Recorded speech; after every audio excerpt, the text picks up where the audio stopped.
Bonjour à tous, bienvenue dans ce Good Morning Market du 8 novembre. J'espère que vous allez bien prêts pour ce mercredi de trading. Le mercredi, c'est la journée la plus active en général dans les marchés. Donc on va voir ce qui va se passer aujourd'hui. Hier, les indices américains ont progressé. Le S&P est monté de 0,28%, le Nasdaq de 0,93%. Donc on monte toujours sur les indices. Ce matin, les futurs indiquent un S&P à moins 0,15% et un Nasdaq à moins 0,18%. Le Nikkei a décliné de 0,33% cette nuit. On a eu dans la soirée d'hier, heure européenne, des membres de la Fed qui étaient assez restrictifs. On a eu Kashkari, Bowman et Logan qui ont parlé et ils considèrent que l'activité économique, l'inflation risque d'être trop haute à l'avenir et ils ouvrent la possibilité à une hausse de taux qui pourrait reprendre au sein de la Fed. On a un environnement de marché qui est relativement plus calme que la semaine dernière. On a le VIX qui décline depuis un petit moment, le gold qui ça y est retrace et le prix du baril qui baisse et qui casse des supports. Alors sans plus tarder, on va passer sur le calendrier du jour avec pas mal de banquiers centraux qui parlent. On a la banque centrale anglaise, allemande, et on a également Jérôme Powell qui parle à 15h15 heure française. On aura bien entendu, comme d'habitude, comme tous les mercredis, les stocks de pétrole de brut à 16h30. On aura également John Williams qui parlera à 19h40 pour la Fed. Côté graphique, alors aujourd'hui j'ai décidé de vous parler d'un seul actif, c'est le DAX. Et on va s'amuser avec le DAX. Il faut s'amuser en trading et en analyse technique. Si on ne s'amuse pas, c'est qu'on fait quelque chose d'incorrect. Alors très rapidement, en mensuel, on a un énorme biseau sur le DAX avec un retracement en weekly, en hebdomadaire, qui a été touché, celui des 38%, d'où la réaction récente à la hausse du DAX. On ciblerait donc pour l'instant ces valeurs en haut, 17 744 et 18 260. Alors en daily, en journalier, qu'est-ce qui se passe? On voit très bien qu'on a des bas de plus en plus bas et des hauts de plus en plus hauts, et ça c'est vraiment typique évidemment d'une tendance baissière. On a une espèce d'escalator vers le bas comme ceci, et donc on peut utiliser différentes techniques. On peut utiliser différentes techniques en trading pour jouer ces tendances baissières, mais également à la hausse.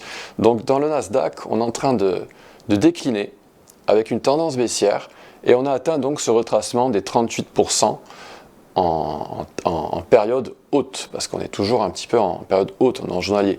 Et on va zoomer là-dedans, et on va voir ce qui se passe donc en période H4. Alors en période H4, on a cette tendance ici, cette ligne de tendance noire que l'on n'a pas réussi à casser pour l'instant, et on a des retracements de Fibonacci à la baisse. Donc je prends mon outil de retracement de Fibonacci et je vais tracer le premier retracement qui a eu lieu. Donc je prends mon point le plus haut, qui est ici. Sur Xstation 5, vous pouvez appuyer sur la touche Shift pour le locker sur le plus haut. Donc on a eu un retracement. Les prix qui sont venus au retracement short des 50%, la vente a été effectuée à 50%, avec une cible ici au retracement de 23,6% en négatif. Et on a au passage également quasiment atteint le retracement des 61,8%. Donc voilà, ça s'appelle un mouvement mesuré, je le traduis de l'anglais, un mouvement mesuré qui a fonctionné. On a atteint les zones de retracement de Fibonacci et on a atteint la cible. Et on continue ainsi sur cette structure, et c'est pour ça en fait qu'on a une structure qui est en forme d'escalator, en forme d'escalier vers le bas. On effectue la même chose pour le prochain retracement de Fibonacci, le prochain mouvement mesuré, et donc c'est une série de Fibonacci qui continue à la baisse. On a le retracement de 50% qui a été atteint ici, et on a atteint la cible. Et on continue ainsi avec un troisième retracement de Fibonacci. Voilà, je le trace comme ceci. Je vais zoomer un petit peu pour qu'on en y voit un petit peu plus clair. Et donc, qu'est-ce qui s'est passé récemment dans le DAX?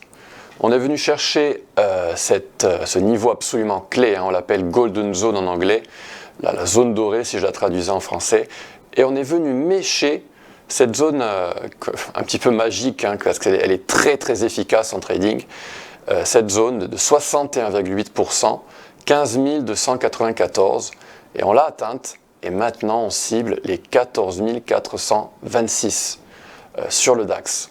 Donc on va voir ce qui se passe dans le DAX. On va voir si cette tendance va continuer.